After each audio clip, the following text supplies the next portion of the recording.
से दाहिना यानी पूरब जाते हैं तो समय क्या होता है, क्या होता है, और पश्चिम जाते हैं तो समय क्या होता है, क्या होता है, और प्रति देशांतर 4 मिनट ना हो, प्रति देशांतर 4 मिनट ना। बात क्लियर है? चलिए अब जो है एक और क्वेश्चन बनाइए, एक और बनाइए, एक और बनाइए। अगर भारत में रात का 12 बज रहा है,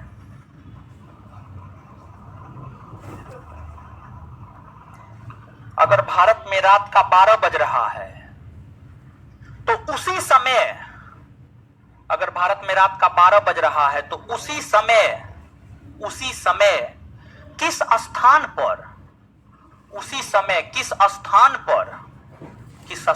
पर सुबह का 6 बजेगा, उसी समय किस स्थान पर सुबह का 6 बजेगा। इसमें कैलकुलेशन थोड़ा सा करना होगा आप।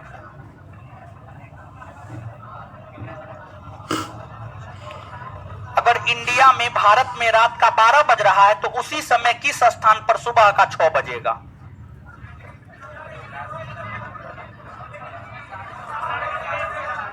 बोलिए। हाँ,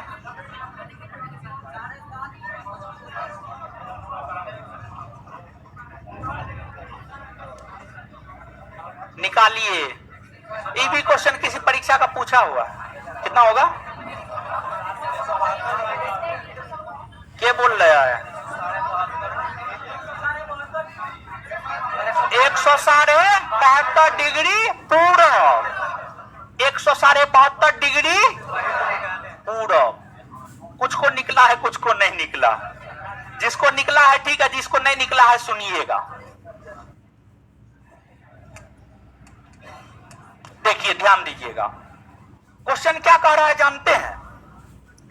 ये 0 डिग्री देशांतर रेखा है, 82.5 डिग्री पूर्वी देशांतर रेखा। क्वेश्चन ये कह रहा है कि अगर 82.5 डिग्री पूर्वी देशांतर रेखा पर रात का कितना बज रहा है? 12। रात का कितना बज रहा है? 12। तो कौन ऐसा देशांतर रेखा होगा जहां पर सुबह का 6 बजेगा? क्या बजेगा? सुबह का 6। तो एक बात आप हमको बताइएगा कि सुबह का 6 बजेगा कौन स्थान होगा, कौन देशांतर होगा, कौन स्थान होगा? तो एक बात बताइएगा कि 12 रात और सुबह 6, तो सुबह 6 12 रात से आगे है या नहीं है जी? आगे है ना हो। और पूरब जाने पर समय आगे बढ़ता है कि पश्चिम जाने पर? पूरब जाने पर। तो हम लोग को किधर जाना होगा? पूरब। किधर जाना होगा? पूरब। किधर जाना होगा? पूरब। अब देखिए, 82.5 डिग्री पर 12 बज रहा है, तो एक बात आप याद कीजिए, 15 डिग्री देशांतर बराबर 1 घंटा होता है। 1 घंटा होता है जी। तो 15 डिग्री देशांतर बराबर 1 घंटा, 1 घंटा। और यहां पर एक बात बताइएगा, 12 बज रहा है और 6 बज रहा है, समय का अंतर कितने घंटे का? 6 घंटे का है जी। 6 घंटे का है ना हो। अब 15 डिग्री बराबर 1 घंटा, या 1 घंटा बराबर 15 डिग्री, 15 डिग्री। तो 6 घंटा बराबर 6 घंटा बराबर 15 छाके 90, 90 डिग्री होगा हो। हाँ या ना? होगा ना। तो 82.5 में 90 डिग्री जोड़ दीजिए। 82.5 में अगर आप 90 जोड़िएगा तो 172 डिग्री, 172 डिग्री पूरब। यानी अगर भारत में रात का 12 बज रहा है तो 172 डिग्री पूर्वी देशांतर रेखा पर समय क्या हो रहा है? होगा सुबह का 6, सुबह का 6 बजेगा। समझ गए? देखिए, इसमें एगो दूगो बात है, ज्यादा कुछ नहीं है। सीधा प्रति देशांतर समय 4 मिनट बढ़ता है, इसको याद रखना है। पश्चिम जाने पर प्रति देशांतर 4 मिनट घटता है, पूरब जाने पर 4 मिनट बढ़ता है, पूरब जाने पर 4 मिनट बढ़ता है। यही 2-3 बात अगर आप ध्यान से याद रख लीजिएगा तो इस प्रकार का क्वेश्चन आप आसानी से सॉल्व कर सकते हैं। मात्र यही 3 बात, ये 3 बात आपके दिमाग में होना चाहिए, आप क्वेश्चन बना सकते हैं। लेकिन क्या सिर्फ इसी टाइप का क्वेश्चन पूछता है? नहीं, इस टाइप का तो पूछता ही पूछता है, इससे अलग हट करके भी पूछता है। तो आज के लिए समय द्वारा, देशांतर द्वारा समय के ज्ञान में इतना ही ज्ञान, ज्यादा देंगे तो आपके सर के ऊपर से जाएगा। आपको सजेशन देते हैं कि जितना क्वेश्चन करवाए हैं घर पे जाइएगा, इसको अपना से दिमाग लगाइएगा।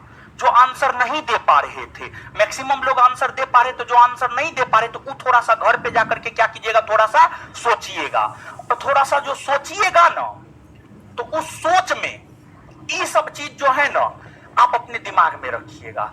पृथ्वी को 24 समय कटिबंध में बांटा गया है। पृथ्वी 24 घंटा में 360 डिग्री घूम जाती है। 1 घंटा बराबर 15 डिग्री, 15 डिग्री बराबर 1 घंटा, 1 मिनट बराबर 4 मिनट। पश्चिम से पूरब जाने पर समय बढ़ता है, फिर पूरब से पश्चिम आने पर समय घटता है। प्रति देशांतर 4 मिनट बढ़ता है, 4 मिनट घटता है, और पृथ्वी अपने अक्ष पर पश्चिम से पूरब की ओर घूमती है। तो ये सब चीज आप अपने दिमाग में याद रखिएगा और अपने से क्वेश्चन क्रिएट कीजिएगा और बनाइएगा, ठीक है? और भी आपको स्पष्ट हो जाएगा। आज इस चीज को यहीं पर रोकते हैं। इससे संबंधित और भी अलग प्रकार के प्रश्न हैं जो अगला कंसेप्ट बताएंगे और फिर अलग प्रकार के क्वेश्चन को करवाएंगे, ठीक है? ऑनलाइन वाले लोग बताइए, ऑनलाइन वाले सबका ठीक ठाक है? सुभाष कुमार गुप्ता एक बार फिर से है महाराज, इसमें क्या है एक बार फिर से बताइए, कुछ है जी?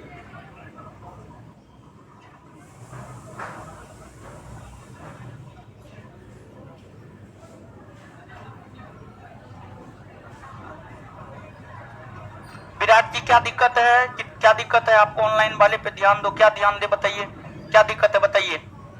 आप लोग का कमेंट पढ़ेंगे तो भर दिन हम कमेंटे पढ़ते रह जाएंगे, हम पढ़ाएंगे क्या? ठीक है, कॉन्सेंट्रेट होकर के सुनिएगा।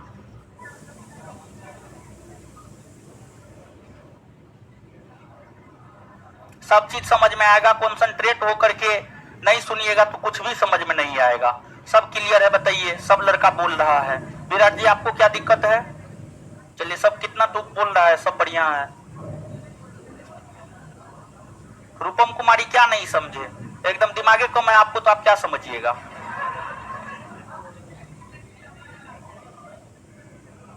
ऑनलाइन वाले पे क्या ध्यान दे बताइए ना। अरे पढ़ेबे न कर रहे हैं जी, अजीब बात करते हैं। बोलता है ऑनलाइन वाले पे ध्यान नहीं देता। आप उसका कमेंट पढ़ेंगे, उसका नाम लेंगे तब बोलेगा ध्यान देते हैं। ठीक है, उसका कमेंट पढ़ने हम नाम लेने के लिए आए हैं, हम पढ़ाने के लिए आए हैं। पढ़िए जैसे पढ़ा रहे हैं। ये सब मन से भरम निकाल लीजिए कि ऑनलाइन वाले पे ध्यान नहीं देते हैं, ये नहीं करते हैं, वो नहीं करते हैं। अगर आपको ऐसा लगता है तो मत क्लास कीजिए, सीधा सा बात है। क्या हो, अगर आपको लगता है तो छोड़ दीजिए क्लास करना, समझे? चलिए, सब ठीक है।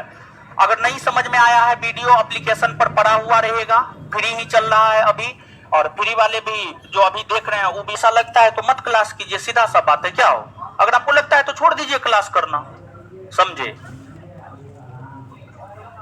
चलिए, सब ठीक है। अगर नहीं समझ में आया है, वीडियो एप्लीकेशन पर पड़ा हुआ रहेगा, फ्री ही चल रहा है अभी, और फ्री वाले भी जो अभी देख रहे हैं वो भी अपना इसको रिपीट करके देख लीजिएगा। चलिए, अब आगे आते हैं। आज के लिए इतना ज्ञान काफी है, ठीक है? देशांतर वाला में अब यहां से आगे बढ़ते हैं थोड़ा सा। हाँ, काहे ना क्वेश्चन लगा है?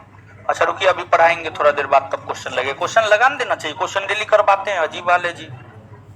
चलिए चलिए, अब आगे आते हैं। अब सुनिएगा, देखिए, जो अपना देश भारत है, अपना देश भारत। अब भारत के विषय में आगे बताते हैं।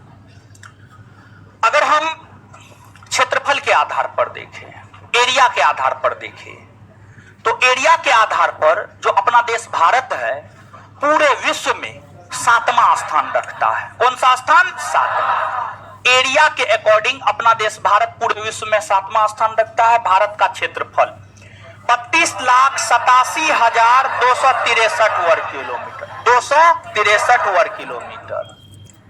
यह विश्व के कुल क्षेत्रफल का 2.42% है। भारत से बड़े जो 6 देश है, क्षेत्रफल के आधार पर। भारत से बड़े जो 6 देश क्षेत्रफल के आधार पर है, रूस है 1 नंबर में, कनाडा है 2 नंबर में, अमेरिका है 3 नंबर में, चीन है 4 नंबर में, ब्राजील है 5 नंबर में, 6 नंबर में ऑस्ट्रेलिया, 6 नंबर में ऑस्ट्रेलिया।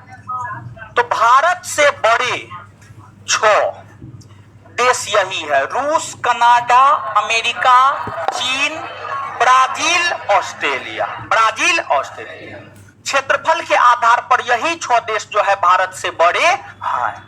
अगर आप भारत के क्षेत्रफल को देखेंगे, यूरोप महादेश में रूस को निकाल दीजिए, यूरोप महादेश में किसको निकाल दीजिए? रूस। अगर आप यूरोप महादेश में रूस को निकाल देते हैं, अब बाद बाकी सब देश को एक साइड कर दीजिए, अपना देश भारत को एक साइड कर दीजिए, बात बराबर, बात बराबर। यानी अगर यूरोप महादेश में रूस को छोड़ दिया जाए, उसके बाद के यूरोप महादेश को देखा जाए, उसके बाद के यूरोप महादेश और भारत को क्षेत्रफल के आधार पर रख दिया जाए तो लगभग बराबर आ जाता है। फिर अगर हम अपने पड़ोसी राष्ट्रों से तुलना करें, आप सभी लोग जानते होंगे भारत का विभाजन हुआ, पाकिस्तान का निर्माण हुआ, पाकिस्तान का विभाजन हुआ, बांग्लादेश का निर्माण हुआ।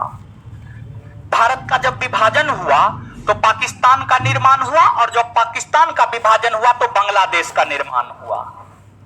भारत का क्षेत्रफल 32,87,263 वर्ग किलोमीटर और पाकिस्तान का क्षेत्रफल है 8 लाख से अधिक वर्ग किलोमीटर। 8 लाख से अधिक वर्ग किलोमीटर पाकिस्तान का क्षेत्रफल है, और बांग्लादेश का क्षेत्रफल है 1,48,000 समथिंग वर्ग किलोमीटर। 1,48,000 समथिंग वर्ग किलोमीटर। तो गौर कीजिएगा, भारत का क्षेत्रफल 32,87,263, बांग्लादेश 1,48,000 समथिंग है, और पाकिस्तान 8 लाख। तो एक बात बताइए, पाकिस्तान से भारत कितना गुना बड़ा है?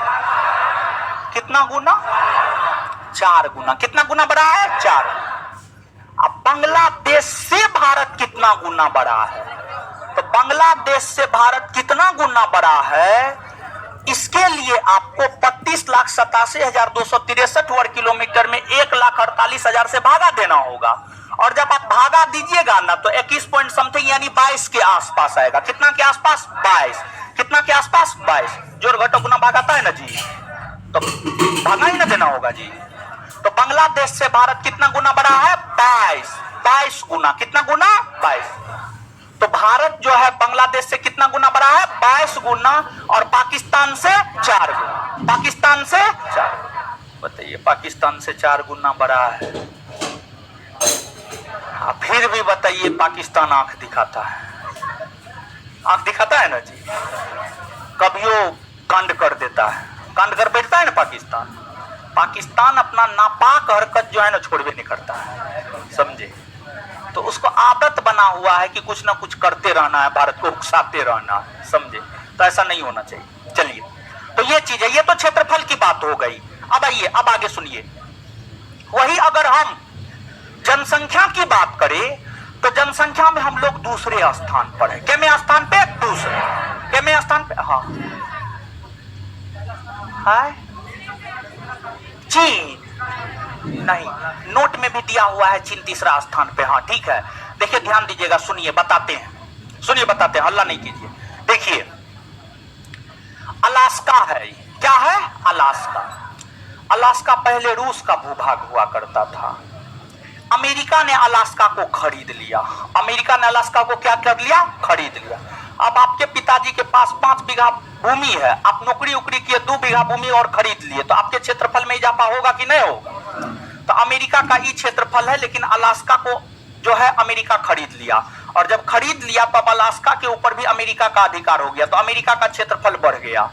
पहले 3 नंबर पे चीन हुआ करता था, पहले 3 नंबर पे चीन हुआ करता था, लेकिन जब अलास्का अमेरिका में शामिल हो गया तो उसके बाद अब अमेरिका 3 नंबर पे आने लगा और चीन जो है 4 नंबर पे जाने लगा। नोट में भी 3 नंबर पे चीन ही है, हम इस बात को एक्सेप्ट करते हैं क्योंकि बुक से लिखे हैं तो बुक के अनुसार हम लिख दिए हैं, समझे? लेकिन वास्तविकता यह है कि 3 नंबर पे अमेरिका है, 4 नंबर पे चीन है, समझिए? 3 नंबर पे अमेरिका है, 4 नंबर पे चीन है। बात समझ में आया?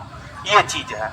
जब तक अलास्का नहीं था अमेरिका में तब तक 3 नंबर पे चीन था और 4 नंबर पे अमेरिका था। लेकिन जब अलास्का आ गया है, अलास्का को खरीद लिया अमेरिका, तो अब जो है ये जो है आपको कहां चला गया है, 3 नंबर पे, और चीन 4 नंबर पे। समझ गए? पता नहीं। चलिए अब सुनिएगा, अब फालतू फालतू क्वेश्चन पूछिएगा तो उसका जवाब देने के लिए मेरे पास टाइम नहीं है। अब सुनिएगा आगे। अब अगर हम जनसंख्या की बात करें तो जो जनसंख्या है, जनसंख्या के आधार पर जो है भारत का दूसरा स्थान है। पहला स्थान पे चीन है, दूसरा स्थान पे भारत है, तीसरा स्थान पे आपको अमेरिका है, चौथा स्थान पे इंडोनेशिया है और 5वां स्थान पर ब्राजील है। 5वां स्थान पर ब्राजील है। जनसंख्या के आधार पर यह बात हुआ, समझिए, जनसंख्या के आधार पर यह बात हुआ। तो इस बात को आप याद रखिएगा। इसके बाद आगे देखिएगा, ये सब एकदम छोटा छोटा पॉइंट है जो कि आपको याद रखना है। अब अगर हम भारत की बात करें तो भारत उत्तर में इंदिरा कौल से लेकर और दक्षिण में कन्याकुमारी तक और अरुणाचल प्रदेश से लेकर गुजरात तक, अरुणाचल प्रदेश से लेकर गुजरात तक, तो ये उत्तर है और इधर आपको दक्षिण है और इधर पूरब है और इधर आपको क्या है, पश्चिम। इधर क्या है आपको, पश्चिम। तो पूरब से पश्चिम की लंबाई है 2933 किलोमीटर, 2933 किलोमीटर, और उत्तर से दक्षिण की लंबाई है 3214 किलोमीटर, 3214 किलोमीटर, 3214 किलोमीटर। समझ गए? तो एक चीज यहां पर, उत्तर से दक्षिण में लंबाई अधिक है, पूरब से पश्चिम में लंबाई क्या है, कम है। उत्तर से दक्षिण में लंबाई अधिक है और पूरब से पश्चिम में लंबाई क्या है, कम है। तो उत्तर से दक्षिण में लंबाई और पूरब से पश्चिम में लंबाई में अंतर कितने किलोमीटर का है? तो अगर हमको अंतर निकालना है तो 3214 में से 2933 को हम लोगों को क्या करना है, घटा देना है। जब हम लोग घटाएंगे तो 281 किलोमीटर आएगा। कितना किलोमीटर? 281 किलोमीटर। तो भारत के उत्तर से दक्षिण में लंबाई और पूरब से पश्चिम में लंबाई में अंतर कितने किलोमीटर का है? 281 किलोमीटर, 281 किलोमीटर। समझ गए? तो अब आप हमको एक बात बताइएगा, यहां पर अगर हम भारत की बात करें तो क्षेत्रफल के आधार पर भारत का कौन सा स्थान, कौन सा स्थान? भारत का क्षेत्रफल कितना है? 32, 87, 263। विश्व के कुल क्षेत्रफल का कितना प्रतिशत, कितना प्रतिशत? 1 नंबर पे कौन सा देश? क्षेत्रफल के आधार पर 1 नंबर पर, 1 नंबर पर, 2 नंबर पर, 3, 4, 5, 6। जनसंख्या के आधार पर भारत का कौन सा स्थान? पहला स्थान, पहला स्थान चीन का है। समझ गए? और इसके बाद आगे बताइएगा, भारत का उत्तर से दक्षिण में लंबाई कितना किलोमीटर? उत्तर से दक्षिण में लंबाई 3214, पश्चिम से पूरब में लंबाई 2933। उत्तर से दक्षिण और पूरब से पश्चिम में लंबाई में अंतर कितने किलोमीटर, कितने किलोमीटर का? 281 किलोमीटर, 281 किलोमीटर का अंतर है। अब देखिएगा, अगर हम भारत की बात करें, भारत कितना किलोमीटर का स्थलीय सीमा बनाता है, भारत कितना किलोमीटर का जलीय सीमा बनाता है, इस बात को हमें समझना है। भारत कितना किलोमीटर का स्थलीय सीमा और कितना किलोमीटर का जलीय सीमा बनाता है, इस बात को हमें समझना है। लेकिन उससे पहले भारत किन किन देशों के साथ स्थलीय सीमा बनाता है, किन किन देशों के साथ जलीय सीमा बनाता है और किसके साथ दोनों सीमा बनाता है? तो स्थलीय सीमा, स्थलीय सीमा मतलब कौन कौन से देश ऐसे हैं जो भारत के स्थल खंड से जुड़े हुए हैं। जलीय सीमा मतलब कौन कौन से देश ऐसे हैं जो कि भारत के जल खंड से जुड़े हुए हैं। और स्थलीय और जलीय मतलब कौन कौन से देश ऐसे हैं जो स्थल खंड और जल दोनों से जुड़ा हुआ है। तो अब देखिएगा, भारत के स्थलीय सीमा की हम बात करें तो ये पाकिस्तान आप देख सकते हैं स्थलीय सीमा बनाता है, अफगानिस्तान स्थलीय सीमा बनाता है, चीन स्थलीय सीमा बनाता है, नेपाल स्थलीय सीमा बनाता है, भूटान बनाता है, बांग्लादेश बनाता है और म्यांमार। और कौन बनाता है? म्यांमार। तो पाकिस्तान 1, अफगानिस्तान 2, चीन 3, नेपाल 4, भूटान 5, बांग्लादेश 6, म्यांमार 7, म्यांमार 7।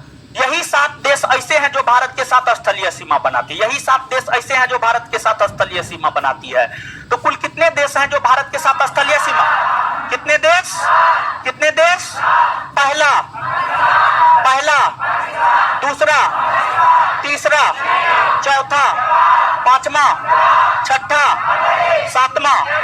बात क्लियर है? जैसे ये 7 देश स्थलीय सीमा बनाती है, उसी प्रकार से 7 देश ऐसे हैं जो जलीय सीमा बनाता है। कौन कौन से 7 देश ऐसे हैं जो जलीय सीमा बनाता है?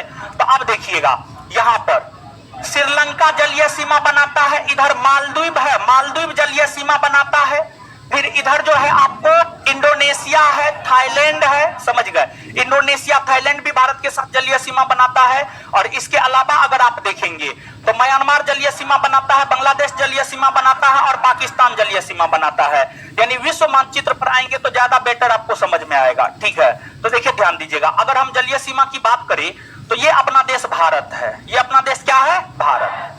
भारत के दक्षिणी भाग में हिंद महासागर, दक्षिणी पूर्वी भाग में बंगाल की खाड़ी, दक्षिणी पश्चिमी भाग में अरब सागर, दक्षिणी पश्चिमी भाग में अरब सागर। अगर आप देखेंगे मानचित्र पर तो पाकिस्तान जलीय सीमा बनाता है 1, मालदीव जलीय सीमा बनाता है 2, श्रीलंका जलीय सीमा बनाता है 3, इंडोनेशिया जलीय सीमा बनाता है 4, थाईलैंड जलीय सीमा बनाता है 5, फिर म्यांमार जलीय सीमा बनाता है 6, बांग्लादेश जलीय सीमा बनाता है 7। बांग्लादेश तो Pakistan, Maldives, Sri Lanka, Indonesia, Thailand, Myanmar और बांग्लादेश। म्यांमार और बांग्लादेश ये सब ऐसे देश है जो भारत के साथ जलीय सीमा बनाती है। कौन सी सीमा? जलीय सीमा। कौन सी सीमा? जलीय सीमा। अब इन देशों में अगर आप देखेंगे तो आपको 3 देश नजर आएगा, एगो पाकिस्तान और दूसरा बांग्लादेश और तीसरा म्यांमार। ये तीनों देश ऐसे हैं जो जलीय और स्थलीय दोनों सीमा, जो जलीय और स्थलीय दोनों। तो 7 देश भारत के साथ स्थलीय और 7 देश भारत के साथ जलीय सीमा, समझ गए। जो 7 देश भारत के साथ जलीय सीमा बनाता है उसमें पहला कौन है? श्रीलंका। पहला कौन है? पहला कौन है? श्रीलंका। दूसरा मालदीव, दूसरा, तीसरा पाकिस्तान, तीसरा पाकिस्तान, चौथा बांग्लादेश, चौथा बांग्लादेश, पांचवा म्यांमार, पांचवा, छठा थाईलैंड, छठा, सातवां इंडोनेशिया, सातवां। 7 देश भारत के साथ जलीय सीमा बनाता है, सुन लीजिए। Sri Lanka, Maldives, Thailand, Indonesia, Myanmar, Bangladesh और पाकिस्तान। म्यांमार, बांग्लादेश और कितने देश भारत के साथ जलीय सीमा बनाते हैं? कितने देश? पहला, पहला, दूसरा, तीसरा, चौथा, पांचवा, छठा, सातवां। चलिए अब इसके अलावे 3 देश ऐसे हैं जो भारत के साथ जलीय और स्थलीय दोनों सीमा बनाता है। वह है आपको पाकिस्तान, बांग्लादेश और म्यांमार। पाकिस्तान, बांग्लादेश और पाकिस्तान, बांग्लादेश और बात इतना समझ में आया? इतना के बाद अब क्वेश्चन बैंक पे आते हैं, ठीक है। क्वेश्चन बैंक लगाइए। अब क्वेश्चन बैंक पे आते हैं।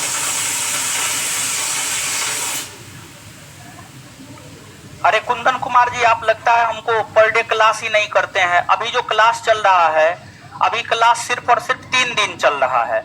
अभी आपका बैच जो है शुरू ही हुआ है, तो पहला वीक जो है आपका क्लास 3 दिन चल रहा है और इसके बाद से जो है सप्ताह में 6 से 7 दिन चलेगा, ठीक है। 5 से 6 दिन चलेगा, सॉरी।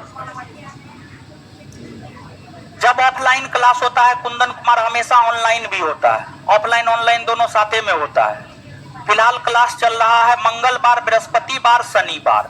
मंगलवार, बृहस्पतिवार, शनिवार, मंगलवार, बृहस्पतिवार और शनिवार, मंगल, बृहस्पति, शनि।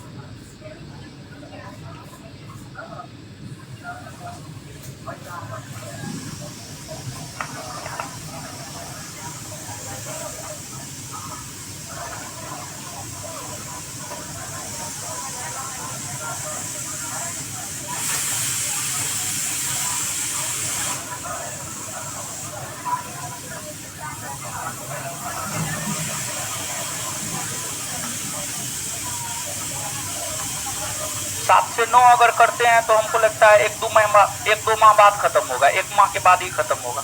लैपटॉप में नहीं चलेगा, लैपटॉप ऐप नहीं है, मोबाइल ऐप है ये।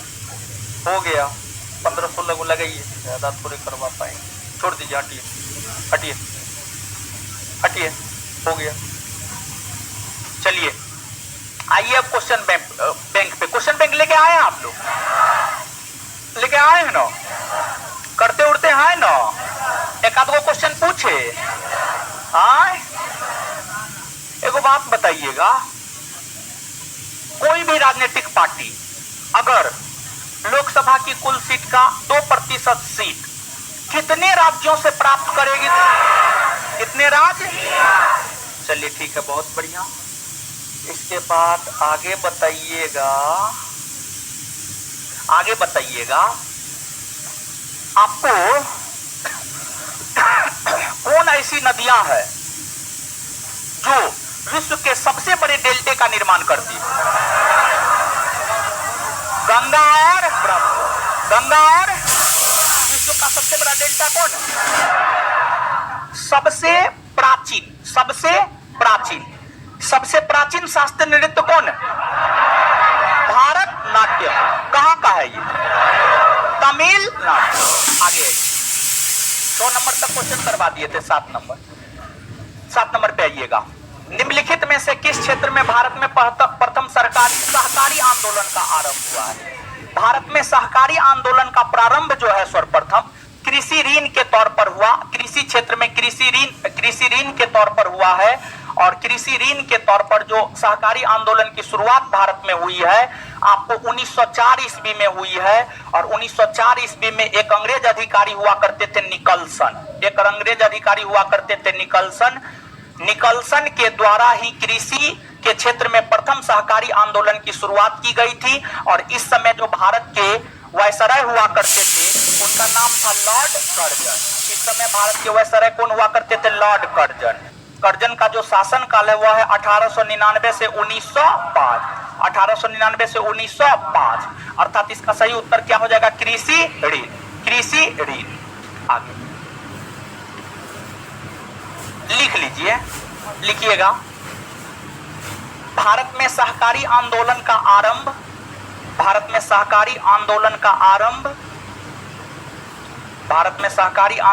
आरंभ अजीत कुमार रॉय, नोट का कुछ कीजिए। मतलब क्या करें नोट का, बताइए। भारत में सहकारी आंदोलन का आरंभ 1904 ईस्वी से कृषि के क्षेत्र से 1904 ईस्वी से कृषि के क्षेत्र से अंग्रेज अधिकारी निकलसन के द्वारा अंग्रेज अधिकारी निकलसन के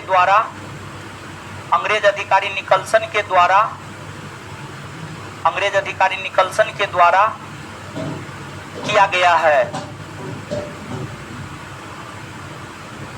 अंग्रेज अधिकारी निकलसन के द्वारा किया गया है। चलिए आगे आ जाइए। निम्बू बाजगो नामक बांध निम्नलिखित में से कौन सी नदी पर स्थित है?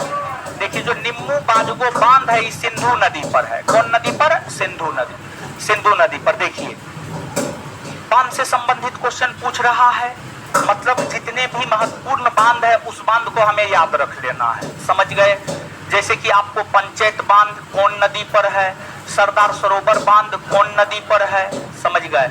तो ये तमाम प्रकार के जो बांध है, बांध को आपको याद रखना है। नदी के संदर्भ में ये क्वेश्चन आपको ये दिशा निर्देश देता है, समझिए, ये दिशा निर्देश देता है, तो इसको फॉलो करना है। और जो निम्बू बाजगो बांध था, ये बांध उस समय चर्चा में रहा था, ठीक है। ये परीक्षा हुआ है 2018 में परीक्षा हुआ है। और 2017-18 में जो है निम्बू बाजगो बांध चर्चा में रहा था। मतलब कुछ वैसे बांध, कुछ वैसे जल विद्युत परियोजना जो हाल फिलहाल में चर्चा में रहता है वह किस नदी पर है, इस बात को याद रखना आपके लिए आवश्यक है। चर्चित बांध, चर्चित बहुउद्देशीय परियोजना, समझ गए? तो यहाँ पे 2 संदेश हम आपको देना चाह रहे हैं। एक संदेश आप सभी छात्रों के लिए ये है, जितने भी महत्वपूर्ण बांध है उसको एक जगह एकत्रित करके कौन बांध कौन नदी पर है ये बात। और दूसरा, जिस समय आप परीक्षा देने जा रहे हैं उस समय आप देखिए 1 वर्ष के भीतर कौन कौन से बांध चर्चा में रहे हैं, किसका संबंध कौन नदी से है, उसको जो है आप निश्चित तौर पे करके जाइए। आगे, किसी वस्तु के कीमत में वृद्धि से क्या अभिप्राय है? यानी किसी वस्तु का कीमत बढ़ रहा है, इसका क्या मतलब होता है? देखिए किसी वस्तु का कीमत बढ़ रहा है, इसका ये मतलब होता है, समझिए, इसका मतलब ये होता है मुद्रा का मूल्य गिर गया है। और दूसरा इसका ये भी मतलब होता है कि वस्तु की जितनी मांग है उतनी आपूर्ति वस्तु की नहीं हो रही है। तो किसी वस्तु के कीमत में वृद्धि का मतलब ये होता है कि मुद्रा का मूल्य गिर गया है तथा वस्तु की जितनी मांग है उतनी आपूर्ति नहीं हो रही है। इकोनॉमिक्स बिट्टू सर पढ़ाते हैं और भी बेहतर वे में समझाएंगे। केवल मुद्रा के मूल्य में वृद्धि, केवल मुद्रा के मूल्य में गिरावट, केवल वस्तु के मूल्य में गिरावट, मुद्रा के मूल्य में गिरावट और वस्तु के मूल्य में वृद्धि, देखिए दोनों एक ही बात है, समझिए दोनों को एक साथ जोड़ दिया है तो मुद्रा के मूल्य में गिरावट और वस्तु के मूल्य में वृद्धि। आगे, निम्नलिखित में से कौन सी पार्टी या संगठन डॉक्टर अंबेडकर द्वारा स्थापित नहीं किया गया था? देखिए डॉक्टर अंबेडकर, डॉक्टर भीमराव अंबेडकर की हम बात करें तो भारत के स्वतंत्रता आंदोलन में इन्होंने, भारत के स्वतंत्रता आंदोलन में इन्होंने दलितों का नेतृत्व किया, दलितों का नेतृत्व किया। 1891 ईस्वी में एक दलित परिवार में इनका जन्म हुआ था और निधन इनका 1956 ईस्वी में, दिसंबर 1956 में हुआ। लेकिन ये अपने निधन के पूर्व बौद्ध धर्म को अपना लिए थे, अपने निधन से कुछ दिन पहले बौद्ध धर्म को अपना लिए थे और इन्होंने अपने कैरियर में दलितों को अधिकार दिलाया, इन्होंने अपने कैरियर में दलितों को अधिकार दिलाया, दलितों का नेतृत्व किया। इन्होंने यानी अंबेडकर साहब ने तीनों गोलमेज सम्मेलन, 3 गोलमेज सम्मेलन हुआ है, प्रथम 1930, द्वितीय 1931, तृतीय 1932, तीनों गोलमेज सम्मेलन में ये भाग लिए हैं। इनके द्वारा कई सारे संगठन की स्थापना की गई है, गौर कीजिएगा। इन्होंने 1924 ईस्वी में बहिष्कृत हितकारिणी सभा नामक संगठन की स्थापना की। डॉक्टर अंबेडकर साहब ने 1924 ईस्वी में बहिष्कृत हितकारिणी सभा नामक संगठन की स्थापना की। फिर आपको डॉक्टर अंबेडकर साहब ने 1927 ईस्वी में समता सैनिक दल नामक संगठन की स्थापना की, समता सैनिक दल नामक संगठन की स्थापना की। फिर आपको डॉक्टर अंबेडकर साहब ने जो है आपको 1950 के दशक में स्वतंत्र मजदूर संघ, the Republican Party of India और भारतीय बौद्ध महासभा 1950 के दशक में अपने जीवन के अंतिम दौर में जो है डॉक्टर अंबेडकर साहब रिपब्लिकन पार्टी ऑफ इंडिया, स्वतंत्र मजदूर संघ और साथ ही साथ जो है भारतीय बौद्ध महासभा, ये तमाम प्रकार के संगठन की स्थापना डॉक्टर अंबेडकर साहब के द्वारा किया गया है। इन्हें बाबा साहब के नाम से जाना जाता है और मरणोपरांत 1990 ईस्वी में इन्हें भारत रत्न पुरस्कार दिया गया है। इन्हें भारतीय संविधान का निर्माता माना जाता है। संविधान निर्माण करने वाली आपको एक प्रारूप समिति थी, प्रारूप समिति के अध्यक्ष डॉक्टर अंबेडकर साहब थी। प्रारूप समिति के अध्यक्ष कौन थे? डॉक्टर अंबेडकर साहब। डॉक्टर अंबेडकर साहब और गांधी के बीच हमेशा तनाव की स्थिति बनी रहती थी।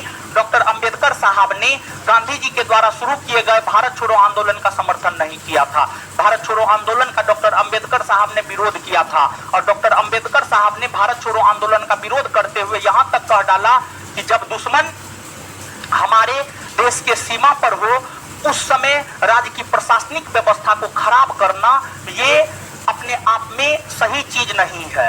1942 में भारत छोड़ो आंदोलन की शुरुआत हुई, उस समय आपको द्वितीय विश्व युद्ध चल रहा था और जापान भारत पर आक्रमण कर रहा था। जापान भारत पर आक्रमण इस वजह से कर रहा था क्योंकि भारत में ब्रिटेन का शासन था। ब्रिटेन और जापान एक दूसरे का कट्टर दुश्मन था। ब्रिटेन और जापान एक दूसरे का क्या था? कट्टर दुश्मन था। नीचे से एक लाइन लिखिएगा। डॉक्टर अंबेडकर साहब के द्वारा बहिष्कृत हितकारिणी सभा,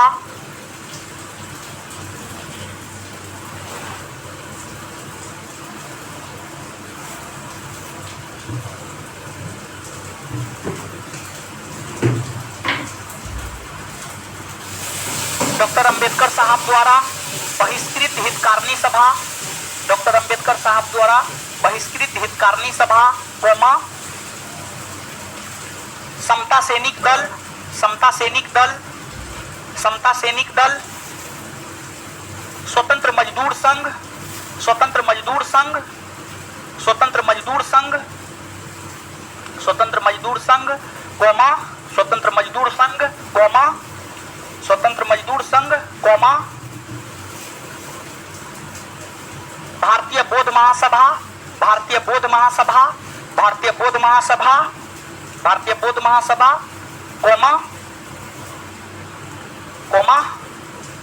the Republican Party of India,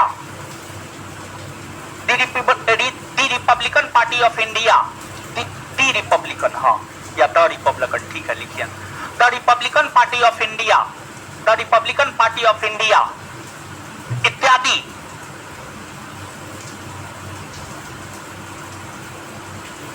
संगठन की स्थापना की गई,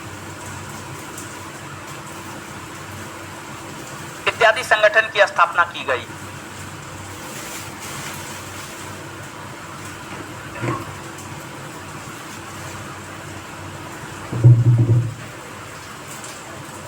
इन्होंने अपने जीवन के अंतिम समय में बौद्ध धर्म को अपना लिया। इन्होंने अपने जीवन के अंतिम समय में बौद्ध धर्म को अपना लिया। इन्होंने अपने जीवन के अंतिम समय में बौद्ध धर्म को अपना लिया। इन्होंने अपने जीवन के अंतिम समय में बौद्ध धर्म को अपना लिया। आगे जब इतिहास पढ़ाएंगे ना, इतिहास में सामाजिक धार्मिक सुधार आंदोलन 19वीं 20वीं सदी का सामाजिक धार्मिक सुधार आंदोलन पढ़ाएंगे, जहां पर राजा राम मोहन राय, दयानंद सरस्वती, सर सैयद अहमद खान, इस सब के विषय में पढ़ाएंगे, तो वहां पर अंबेडकर साहब के विषय में हम लोग विस्तार पूर्वक जानेंगे। ठीक है, आंसर हो जाएगा दलित मुक्ति मोर्चा, दलित मुक्ति मोर्चा। आगे, संस्थाएं और संघ बनाने का अधिकार किस प्रकार का अधिकार है? देखिए ध्यान दीजिएगा, प्रत्येक व्यक्ति के लिए सुनिश्चित अधिकार, केवल नागरिकों के लिए सुनिश्चित स्वतंत्रता का अधिकार, कानून के समक्ष समानता का अधिकार, जीवन और दैहिक स्वतंत्रता का अधिकार। देखिए ध्यान दीजिएगा, सुनिएगा, आपको एक बात बताइएगा कि आपको अपने घर में सब अधिकार प्राप्त होता है? हाँ या ना? होता है, एकदम होता है। अगर आप बहन के घर में जाइएगा सब अधिकार प्राप्त होगा? नहीं होगा। अगर आप अपने घर में है तो आपको सब अधिकार प्राप्त है, बहन के घर जाइएगा सब अधिकार प्राप्त नहीं होगा। अपने घर में आप किचन में जाकर के खाना बना करके खा लीजिएगा, बहन के घर में किचन में जाके खाना बना के थोड़े खा लीजिएगा, नहीं खा पाइएगा। ठीक है, तो अपने घर में सब अधिकार प्राप्त होता है। मतलब भारत के लोग हैं तो भारत के लोगों को सब प्रकार का मौलिक अधिकार प्राप्त होता है। अगर कोई विदेशी है तो विदेशी को सब प्रकार का मौलिक अधिकार प्राप्त नहीं होता है। अगर हम बात करें फंडामेंटल राइट की, ये क्वेश्चन फंडामेंटल राइट से संबंधित है, यानी मौलिक अधिकार से संबंधित क्वेश्चन है। फंडामेंटल राइट से संबंधित क्वेश्चन है, मौलिक अधिकार से संबंधित क्वेश्चन है। अगर हम फंडामेंटल राइट की बात करें तो फंडामेंटल राइट की चर्चा है अनुच्छेद 12 से अनुच्छेद 35, अनुच्छेद 12 से अनुच्छेद 35। अगर हम भारत के नागरिकों की बात करें तो भारत के नागरिकों को 12 से लेकर 35 तक सब फंडामेंटल राइट प्राप्त होता है। लेकिन अगर हम अन्य देशों के नागरिकों की बात करें तो अन्य देशों के नागरिकों को सब मौलिक अधिकार भारत के संविधान के अंतर्गत प्राप्त नहीं होता है। अन्य देशों के नागरिक यानी विदेशी, यानी अमेरिका, रूस, ब्रिटेन, चीन, फ्रांस, रूस, समझ गए, इत्यादि। विदेशी को 5 मौलिक अधिकार प्राप्त नहीं होता है, 15, 16, 19, 29 और 30। 15, 16, 19, 29 और 30, ये 5 मौलिक अधिकार ऐसा होता है जो विदेशी को प्राप्त नहीं होता है। लेकिन भारत के लोगों को 12 से लेकर 35 तक सब प्राप्त होता है। मतलब भारत के लोगों को ये प्राप्त होता है कि नहीं होता? भारत के लोगों को 12 से 35 तक सब प्राप्त होता है, विदेशी को 5 को प्राप्त नहीं होता है। भारत के लोगों को ये सब प्राप्त होता है कि नहीं होता? एकदम होता है, होता है। अब देखिएगा, संस्था और संघ बनाने का अधिकार। संस्था और संघ बनाने के अधिकार की चर्चा है भारतीय संविधान के अनुच्छेद 19 के 1 के सी में। अनुच्छेद 19 के 1 के सी में, अनुच्छेद 19 के 1 के सी में जो है आपको संस्था और संघ बनाने के अधिकार की चर्चा है। तो संस्था और संघ बना 19 के 1 के सी यानी 19 में। अगर हम 19 की बात करें तो ये विदेशी नागरिक को प्राप्त नहीं होता है, लेकिन भारत के लोगों को प्राप्त होता है। यही ना कारण है कि लालू यादव का मन किया अपना पार्टी बना लिया, नीतीश कुमार का मन किया अपना पार्टी बना लिया। आपको मन है आप अपना पार्टी बना लीजिए, कोई दिक्कत नहीं है। जीतन राम मांझी का मन किया अपना पार्टी बना लिया, हर लोग अपना अपना पार्टी बना लिया, जिसको जो मन किया वो पार्टी जो है आपको बना लिया। संस्था और संघ बनाने का अधिकार भारतीय संविधान के अनुच्छेद 19 के तहत भारत के प्रत्येक नागरिकों का मौलिक अधिकार है। प्रत्येक नागरिकों का क्या है? मौलिक अधिकार। अब हम लोग आते हैं जीवन और दैहिक स्वतंत्रता का अधिकार। जीवन और दैहिक स्वतंत्रता के अधिकार की चर्चा है अनुच्छेद 21, कानून के समक्ष समानता 14, केवल नागरिकों के लिए सुनिश्चित स्वतंत्रता का अधिकार, इसकी चर्चा है 19 से लेकर के 22। प्रत्येक व्यक्ति के लिए सुनिश्चित अधिकार, प्रत्येक व्यक्ति के लिए सुनिश्चित अधिकार, केवल नागरिकों के लिए सुनिश्चित स्वतंत्रता का अधिकार, प्रत्येक व्यक्ति के लिए सुनिश्चित अधिकार। देखिए ध्यान दीजिएगा, यहाँ पर 19 से 22 ना, ये सब चीज नहीं समझना है। देखिए, संस्था और संघ बनाने का अधिकार किस प्रकार का अधिकार है? क्या जीवन और दैहिक स्वतंत्रता के अधिकार के अंतर्गत आता है? नहीं। कानून के समक्ष समानता के अधिकार के अंतर्गत आता है? नहीं। या तो उत्तर ए होगा या बी होगा। तो यहाँ पे आप गौर कीजिएगा, प्रत्येक व्यक्ति के लिए, प्रत्येक व्यक्ति के लिए, प्रत्येक